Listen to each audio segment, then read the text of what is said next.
In this lesson, we shall look at course 1501 Theoretical Computer Science. So we start by looking at question 3.1 from the paper we're looking at since yesterday. We let the set A contain the elements 1, B, and C.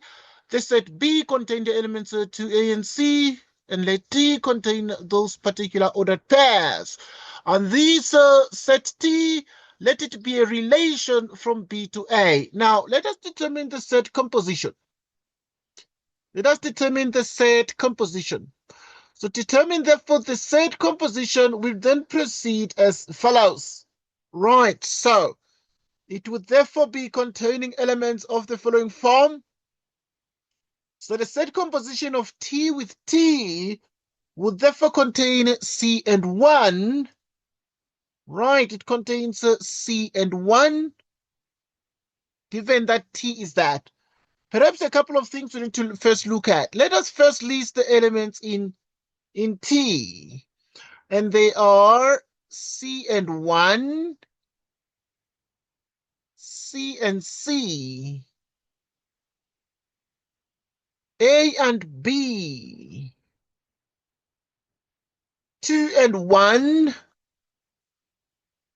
2 and C. Those are the elements in the set T, and therefore, when we perform a set composition, we shall therefore find the following elements. Right, so the elements in the set composition of T with itself would therefore become the following. Right, so it would be C and 1, C with C, 2 and 1, and also 2 with C. And because it is a composition of the set C with itself, so that is what we're able to achieve there.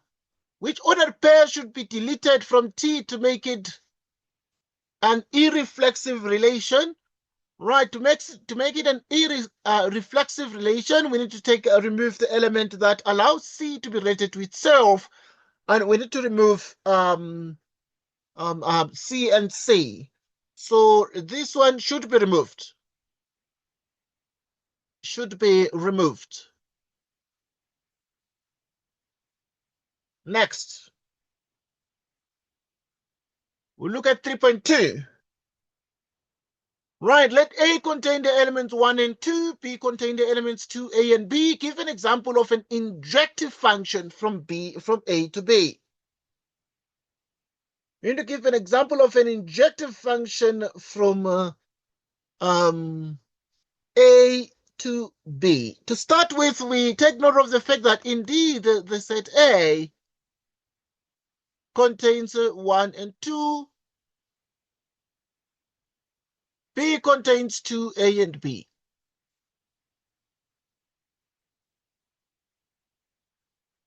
F, being a set from A to B, would actually be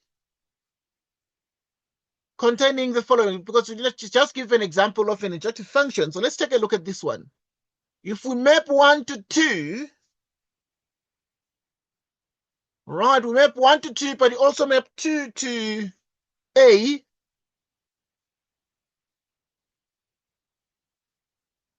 We map 1 to 2 and you map 2 to A.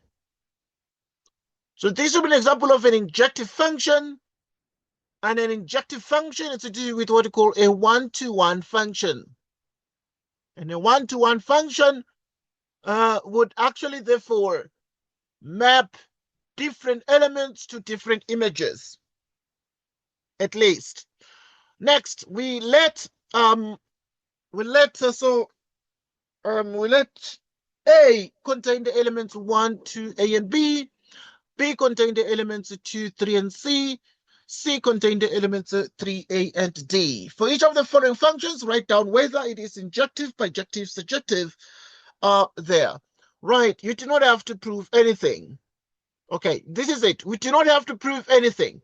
But now the function, there's a function m from C to B is defined by that particular set. So the functions can be defined as equations. They can also be defined as sets. Right, so this is what we have.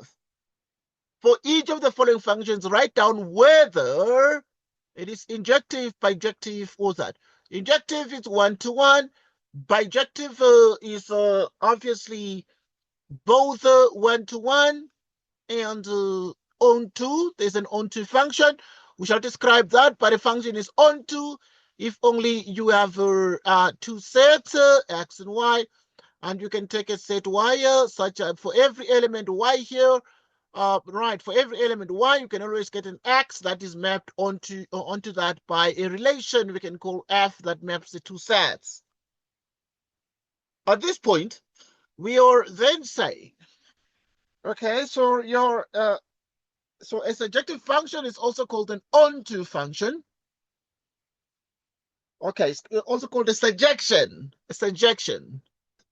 Right, it's also called a surjection. You do not have to prove anything. All right, so looking at the function from C to B, defined by M. Right, is it injective or not? Right, we can see that this function is actually a bijective function. Let us take a look and understand why.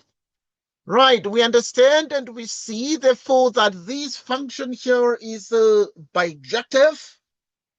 Right, because one thing we can see with these particular sets, different elements, like there's 3, D, and A. So the domain elements are all different. And so the images are also different.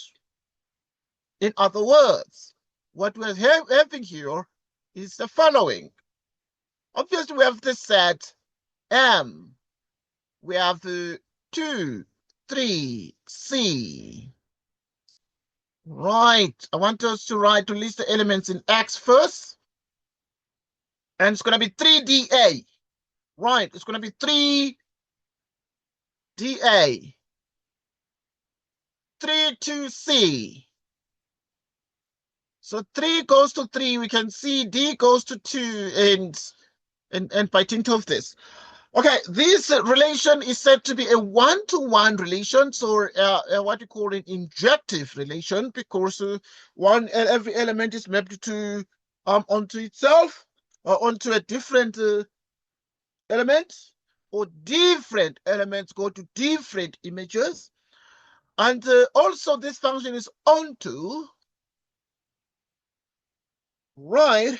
Because for every element that is there, in the image set or in the range, you find domain elements that are mapped onto this. So we don't have elements that are roaming around there. So it is certainly onto, or it is certainly a surjective relation. Right, but because it is both one-to-one and onto, we say it is 2 times that. So we say it is bijective, where bi means 2. Look at the next question. Now, give an example of an injective function from A to B. Obviously, we have certainly given that, and we looked at that. We move on. Let A contain the elements 1, 2, A, and B. B contain 2, 3, and C. C contain 3, A, and D. For each of the following functions, write down whether it is injective, bijective, or surjective. You do not have to prove anything.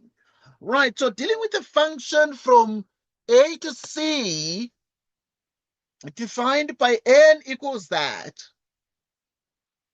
Right, defined by n equals that. Okay. For each of the following functions, write down whether it is injective, bijective, or surjective. You do not have to prove anything. Let us look at this function here. There's a function that is mapped from A to C, but the examiner is clear that don't prove anything. Do not prove anything. But here, you just need to state the property of this particular function here. And let us look at this together. But this function is clearly a surjective function. We shall explain why it is surjective. Because if you look at the fact that A is that, B is that, and C is that, and then if you look at these here, B1, A, and 2 are all different. So at this pointer, we have a set X and we have a set Y. B1, A, and 2 are all different. D, A, 3, and D. D is occurring twice. So you can just put it once. And therefore, let us map this. So B goes to D. Like so. And then we have 1 goes to A. Like so. A goes to 3. Exactly like so. 2 goes to D. Two things. So B and D, B and 2 both go to D. They both go to D. So the question then is, what is the point of this? What is the point of this? Well, what is the property of this function? Well, we're able to see that at this pointer, this function here is a surjective function.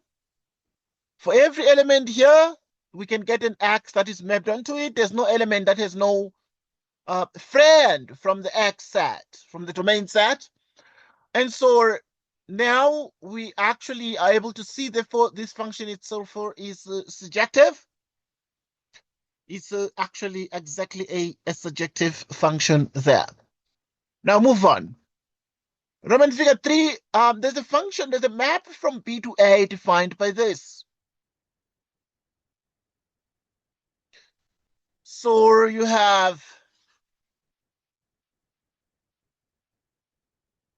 X and then Y. That is F 2C3.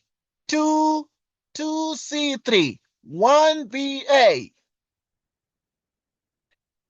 2 goes to 1. C to B. Right, 1BA. Clearly this function, because it's for every one element, it goes to one image. One element is one image. One element has one image.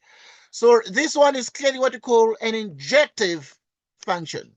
It is very much injective, okay? Very much injective. Very much injective. Very much injective.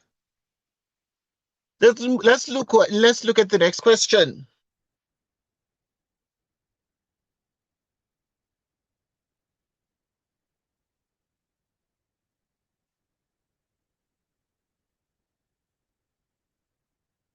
Question 3.3. Let R be a relation on Z. Right, we're looking at Z relations at the moment. Let R be a relation on Z defined by XY in the relation. On this actually be the case if and only if Y is minus X plus 4.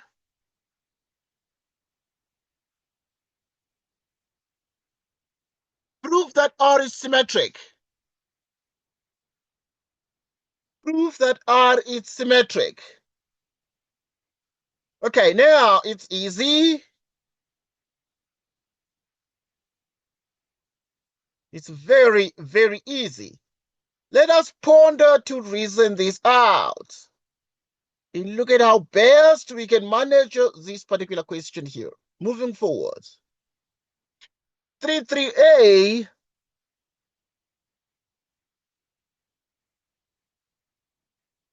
Right. Prove that R is symmetric. Well, we remember that a symmetric property is the following property. Now, we note that for R, right, for R to be symmetric,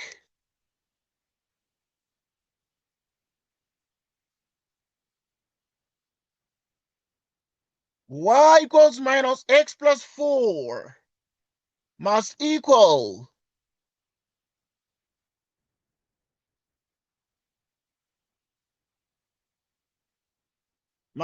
x minus y plus 4.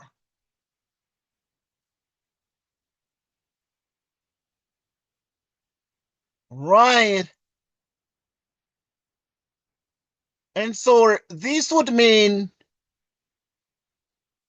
y plus x, if you move the y to the other side, the result is 4, which is true indeed, right? And with these mentioned, actually, it has the implications about the fact that, therefore, our x is minus y plus 4. This would mean, therefore,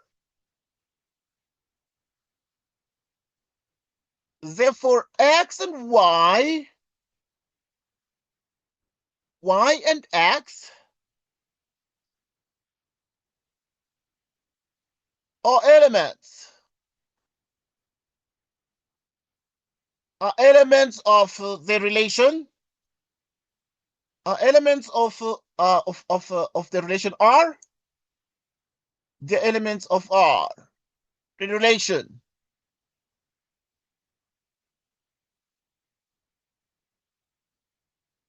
That is symmetric.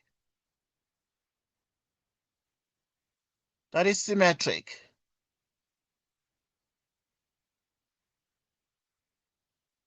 That is symmetric.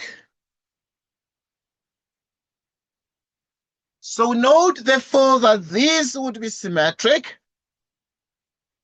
because of this particular relation. Because of this particular relation here. Right. And because of the elaborations given, we're able to see that whenever xy is an element of R, because symmetric means xy xy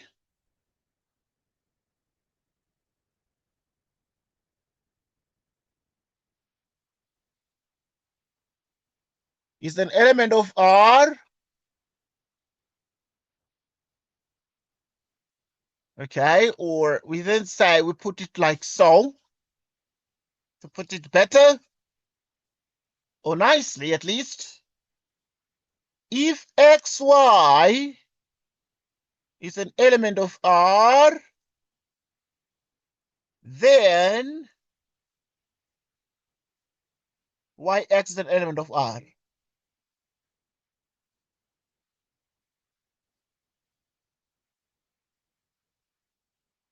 Then yx is an element of R. And by dint of this is true for relations that are symmetric.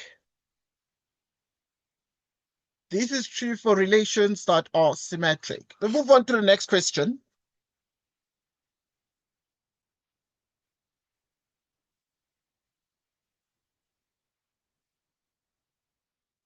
We move on to the next question.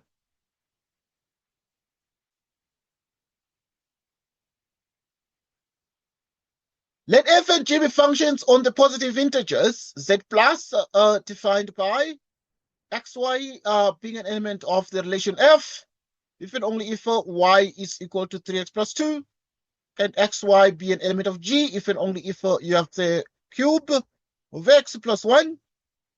Determine the composition of the functions there. Determine the composition of the functions there. Right, and to determine the composition of the functions, we proceed as follows. So the composition of these functions is going to be f g like this.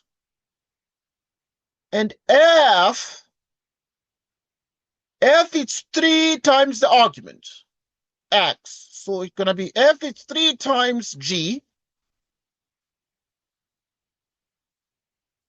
Right, plus 2.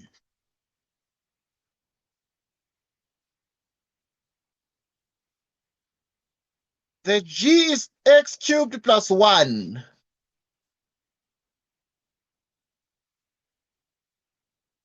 Three x cubed plus 5.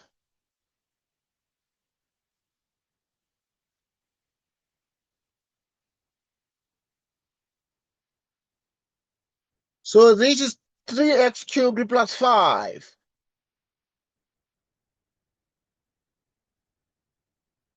3x cubed plus 5. Next question. Prove that function f is injective by using the definition of injectivity.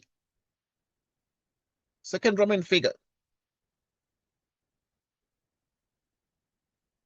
Prove that the function, so now we need to present a proof.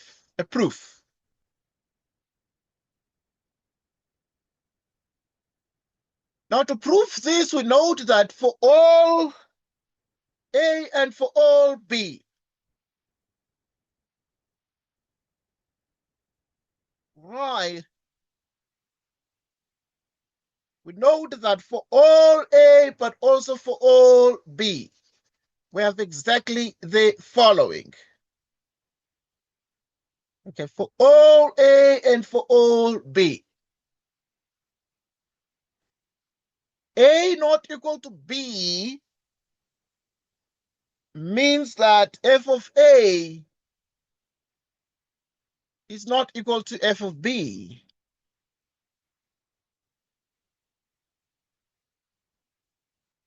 Alternatively, you can say for all A, for all B, f of A equals f of B. This means that A equals B, and this is the definition of injectivity.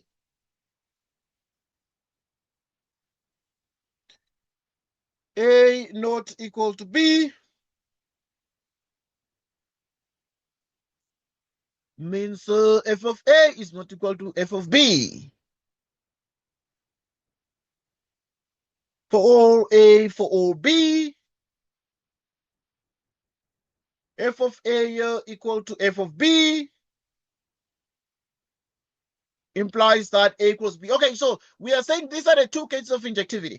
Either you, to show that a function is injective, you start with A not equal to B, and you must prove that the images are not equal as well. That is f of A is not equal to f of B.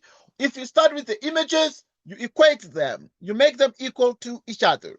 And then say, okay, for all A, for all B, f of A equals f of B. You assume f of A equals f of B. Deduce and prove that A equals B, of course.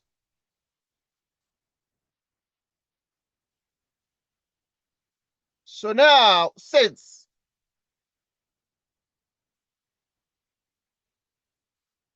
in this case, since f of x, of course we know that this is 3x plus 2. What it does, it produces a unique value.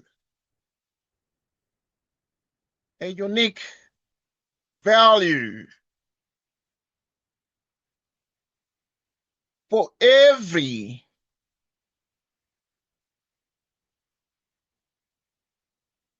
unique input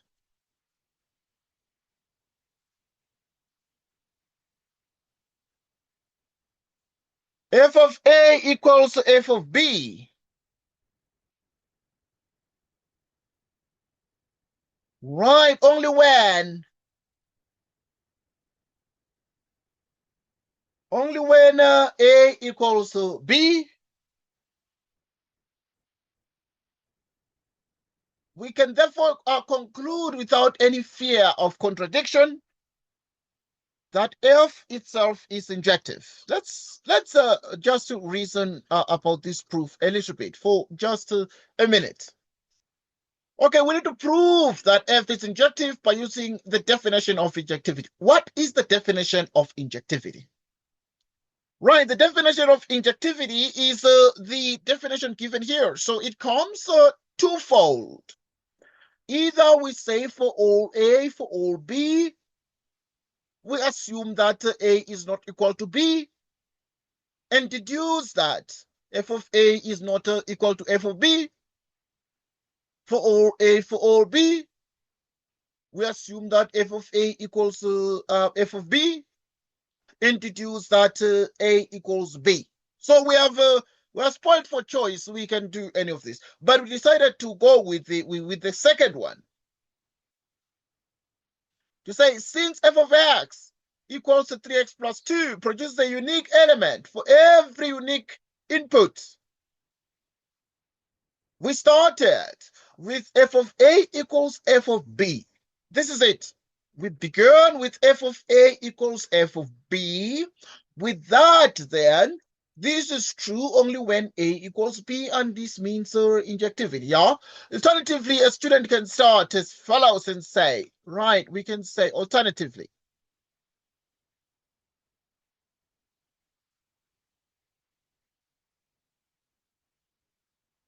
Alternatively,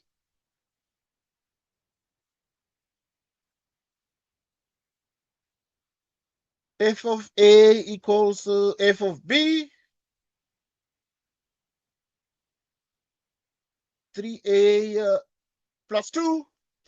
So, of course, our f of x is 3x plus 2. So you can put 3a plus 2 in the place of b. You can put 3b plus 2. And this means that we have 3a equals 3b.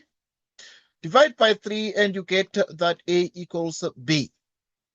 So obviously we started off with f of a equals f of b. And this implies that, this implies that, this implies that. So f of a equals f of b implies that a equals b, and therefore f is injective. So this would be one way of dealing with injectivity. This will be one way to deal with injectivity as we try and explore the course in detail. Right, let's move to the next question. We are practicing and we're looking at past examination questions and trying to make sure we make the most of this course, but we understand, most importantly, the underlying notions here that underpin this exciting course. Let f and g be two functions on positive integers z plus. And so now they are defined by xy, and in f, xy is an element of f, when if and only if y is 3x plus 2, xy is an element of g if and only if y is x cubed plus 1. Now function g is not injective. It's not surjective, excuse. Function g is not surjective. Give a counterexample to prove it. This is it, to prove it. So function g is not surjective. Give a counterexample. Going to discuss what we call a counterexample to prove it. Show how you get your answer. The marks are 2. So there are two things here. Obviously, there are two things here. Counterexample and also showing how we get our answer. Let us look at this together. Right, let us look at this together. We start by saying since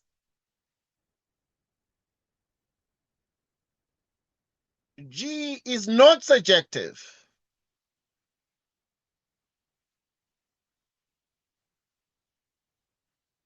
on the positive integers,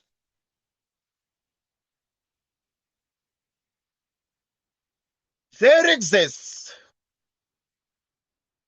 Right, there exists. This is the proof. There exists an element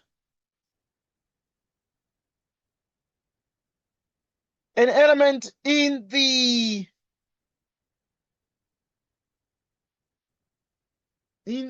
codomain.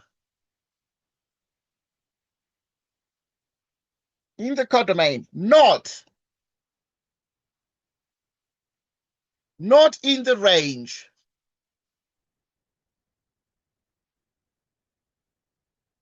Not in the range.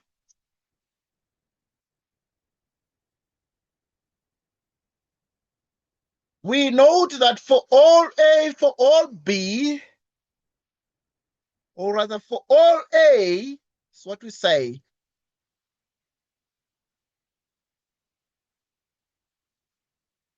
There exists B,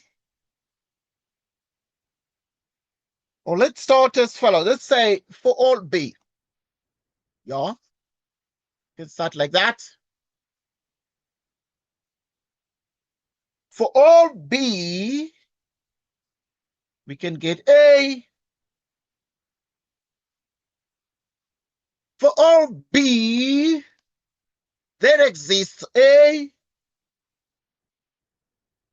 with f of A not equal to B.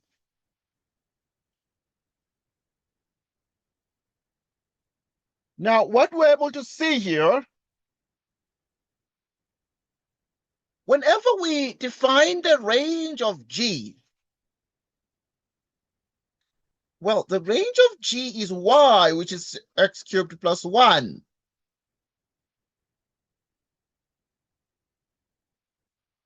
Which is the same as we can transpose the terms, getting x cubed equals y minus 1, which is the cube root of y minus 1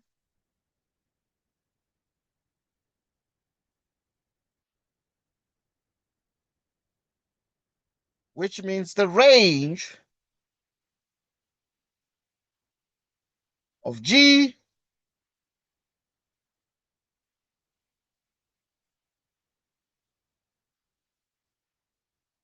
contains y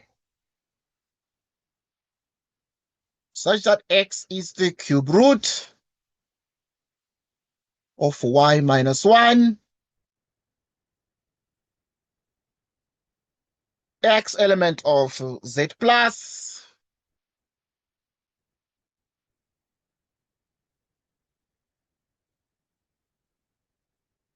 and therefore, in this case, it would therefore mean, that x is the cube root of b minus 1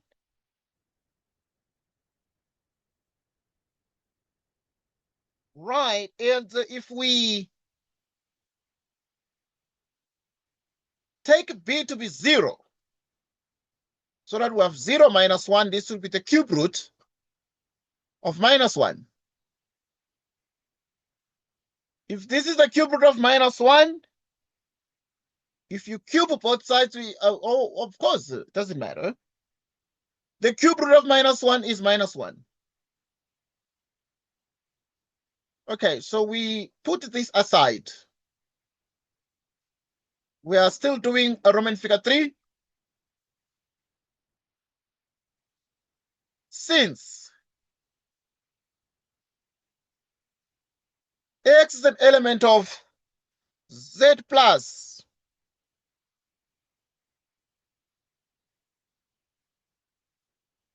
x is an element of positive integers, this is not possible.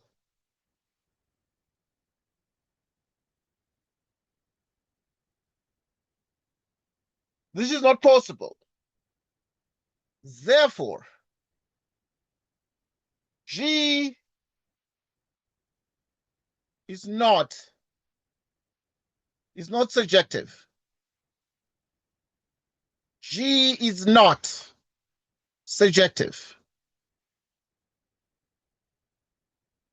G is not surjective. Let us reason this out and make sure we sort of understand what is happening here. In Roman figure 3, the question was, function g is not surjective. Give a counterexample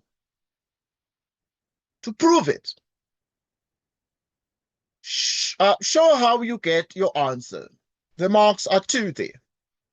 We started off by saying g is not surjective on z plus, on the positive integers. If this is the case, it means there exists an element in the codomain that is not in the range. What is the meaning of this? We speak about two sets, X and Y. There's something we call the codomain and there's something we call the range.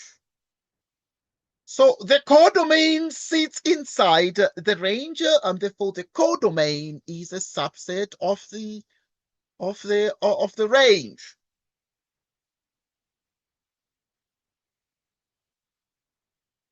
Is a subset of the range.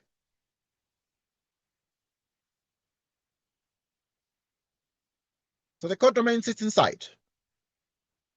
But if a function that is, if we assume that since g is not surjective on the positive integers, z plus, there exists an element in the codomain. Yeah, you can find an element in the codomain that is not in the range.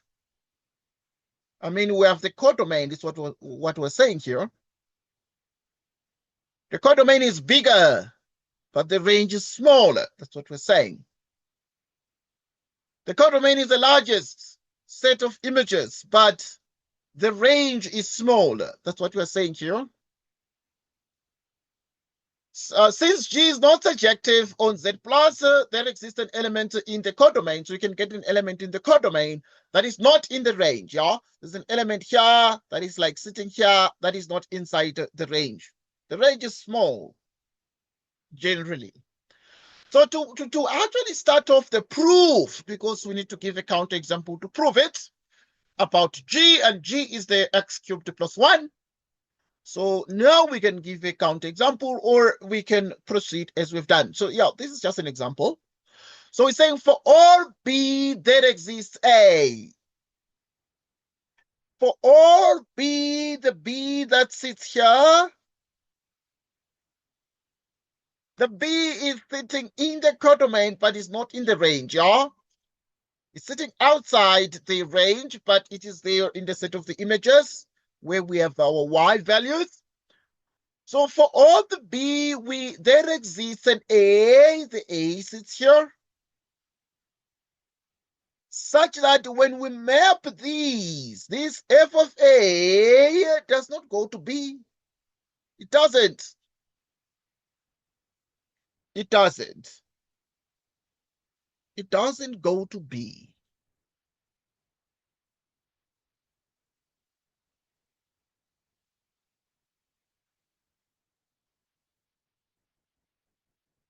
Right. Okay, we are going back. We have that now, because we want to prove it's not surjective, we take a B that is outside the range, but it is in the codomain. And then we're then saying for all the B that are outside there, or that are in Y, there exists an A that is not mapped onto this. The range of G contains what? It contains Y. And this Y is x cubed plus 1, yeah, because Y is x cubed plus 1 for G. We can manipulate and make, for example, x the subject of the equation. And if we manipulate, we transpose the 1, making it negative, so that the x cubed is Y minus 1. And x, therefore, becomes the cube root of Y minus 1. The range of G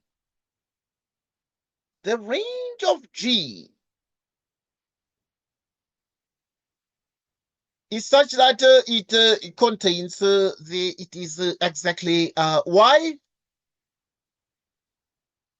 Of course, the range contains y values, yeah? So it contains y values such that the x is the cube root of y. And we understand we are dealing with positive integers, and therefore now we want to argue that there is an x. There is an x. There exists an a or an x such that it is not equal to its image is not there in the codomain, or it's not in the range, that is. Okay, so we define the range of G like this: to contain the y values such that x is the cube root of y minus 1.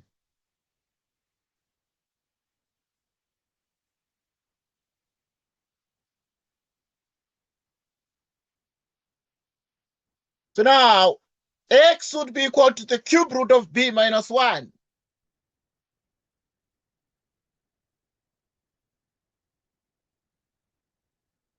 So now if we make b 0, we just choose 0.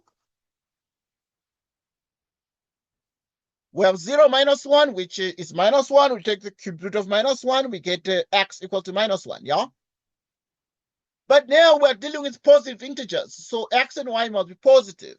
Yeah, but now we just created a negative on purpose. But to make sure that we can choose a y value so that we have negatives that are coming up. We've seen that there's a negative that has come up, yet we are dealing with a z plus of positive integers. Since x is an element of positive integers, since x is an element of z plus, this is not possible. G is not surjective. G is not surjective.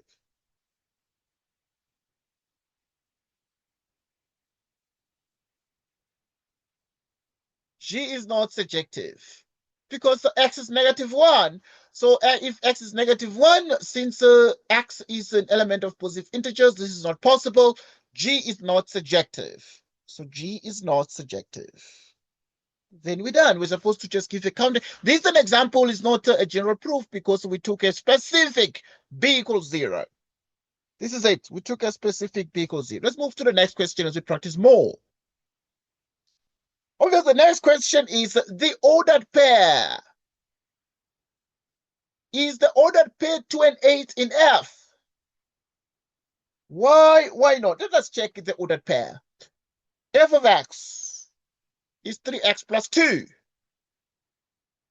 F of x is 3x plus 2. So we're getting like f of 2,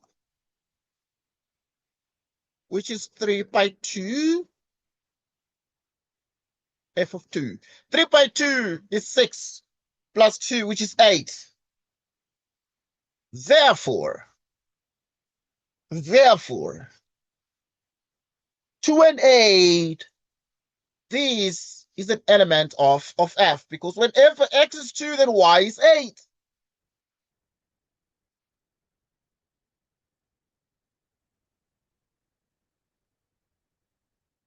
Whenever x is 2, then y is 8.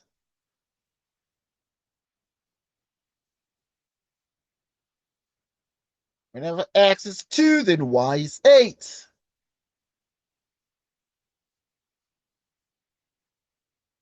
Whenever x is 2, then y is 8.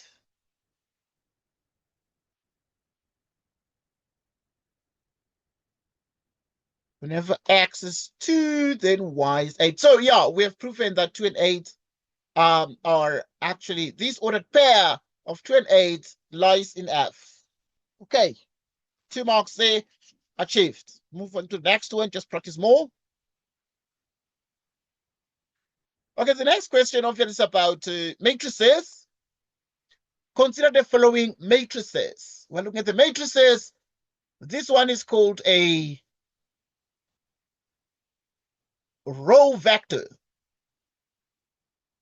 Okay, this one, and this one is called the row vector of the size 1 by 2. There's 1 row and 2 columns. This one is 2 rows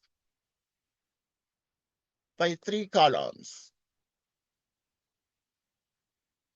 2 rows by 3 columns. 2 rows by 3 columns, yeah? Is it possible to calculate A times B?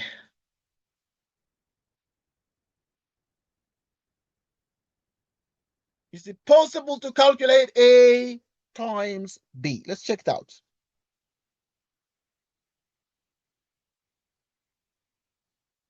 Okay, so now we want to calculate A times B, like AB. So we're going to have A here, and then B is 1, 2, 5, 3, 4, 6.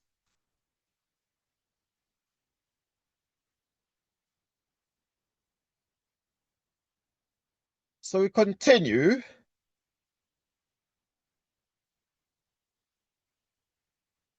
We do row by column multiplication, so we have 2 times 1.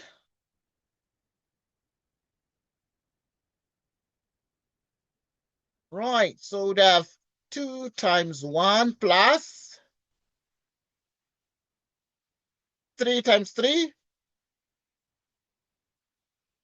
2 times 2 plus 2 times 2 plus 3 times 4.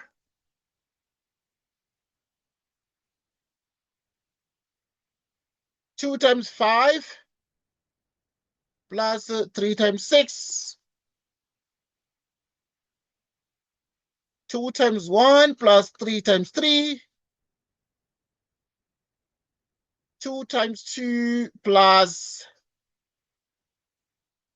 3 times 4. 2 times 5 plus 3 times 6.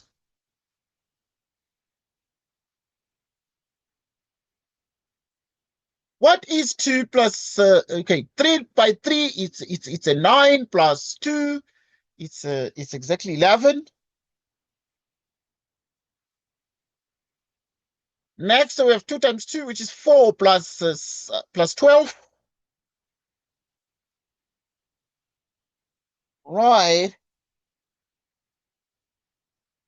So when you multiply this, you know that you're multiplying a 1 by 2, 1 row by 2 columns with a 2 by 3, and therefore you'll get a 1 by 3. So yeah, there was just a repetition there. There was just a repetition, so we only have the top. We only have the top row. Right, we multiply, so this is enough. Right, because when you're multiplying a 1 row by 2 columns matrix with the 2 rows by 3 columns matrix, we then are getting exactly the following. So you have 9 plus 2, which is exactly 11. 12 plus 4, which is 16. 2 by 5, it's 10 plus 18, which is 28. 28. So this becomes the answer.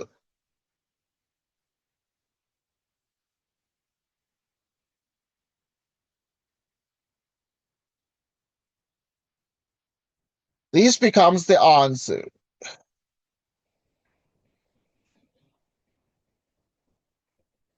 So move on to the next question.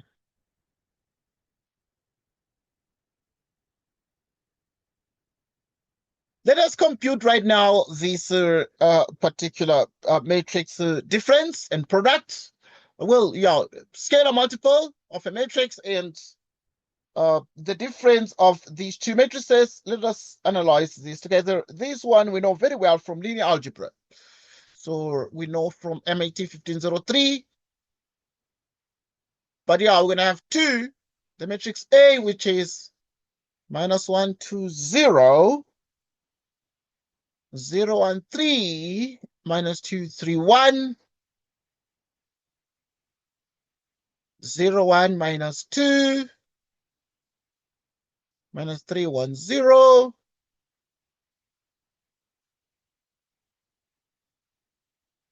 Two by this is minus 240. 026 minus 462. 1 minus 2 minus 310. 2 minus 3 minus 2 minus 0 is a minus 2. 4 minus 1 is a 3. This plus that is a 3. 2 minus 1 is a 1. 6 minus 0 is a 6. 4 minus 2 is a minus 6. 6 minus 2 is a 4. 2 plus 3 is a 5. Okay, let's check this out. Let us check this out. So we have a minus 232,316 minus 645. Minus 645. Minus 645. So this is 2a minus b. 2a minus b. And therefore, this is the result. So in other words, we're effectively then saying the matrix, the scalar multiple, because this one is called the scalar multiple of the matrix A minus 232,316 minus 645. So this would be the 2a minus b as matrices. Right.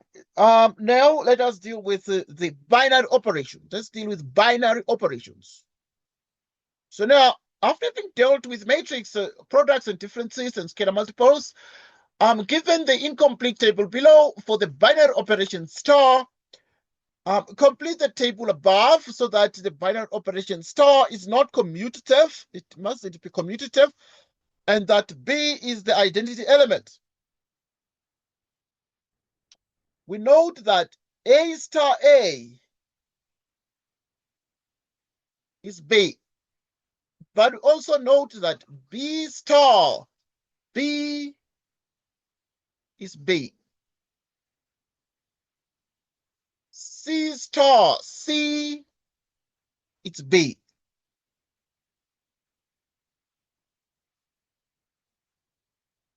So that A star A is B. The question then is, what would A star B be? Right, so this is what we are investigating. So A star B, A star C, right, because we're able to see that there is B right through there. But now A star B would then be what? But so that it is not commutative. Complete the table above so that the binary operation star is not commutative, and that B is the identity element. Yeah?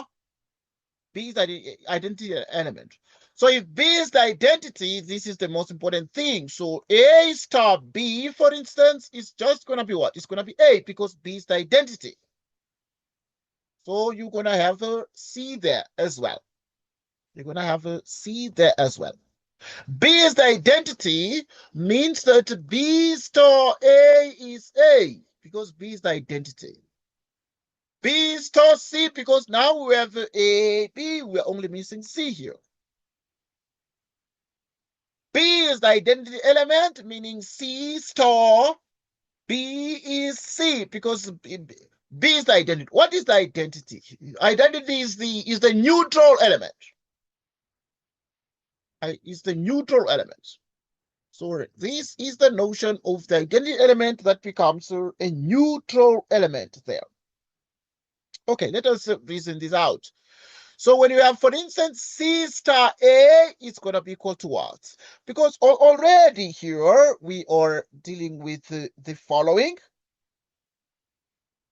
We are dealing with the following. Okay, we've already said that B is the identity. We've already said that B becomes the identity.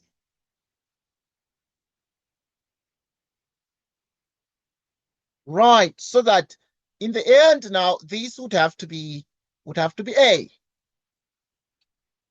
Would have to be A.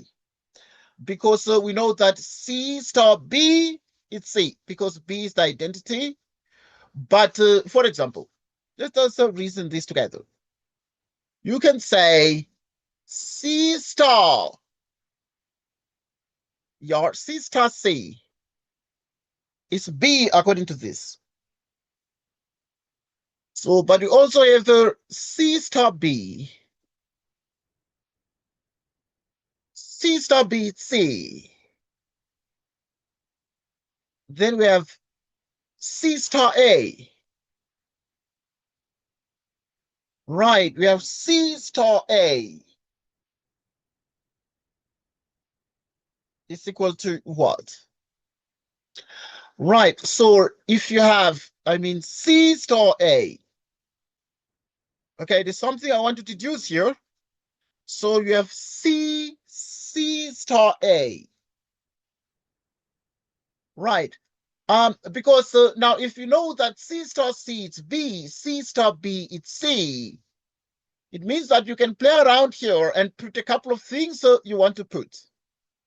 For instance, in the place of C, what can you put in the place of C?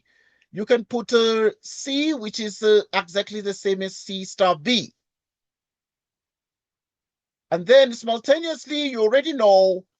So in the place of C, what I'm saying, you can play around with these elements like this. There's more you can explore. What is C? It is C star B. Now you have A. What is A? Right. A, you can see it as, for instance, A star B. Because A star B is A. So you can write A star B. Because that is A. You can play around with the elements like this. And then obviously because this is associative, yeah? So you can associate elements and look at things like B star A. And if B star A it remains A indeed. So you can associate the B and the A. But obviously this is not commutative. So if you have B star A, you get an A. Right, so so if you associate these here, B star A, you get A. Right, and so that will be C star A star B. So now you can look at C star A, or you can look at A star B. And indeed, A star B is A. This gives you C star A still.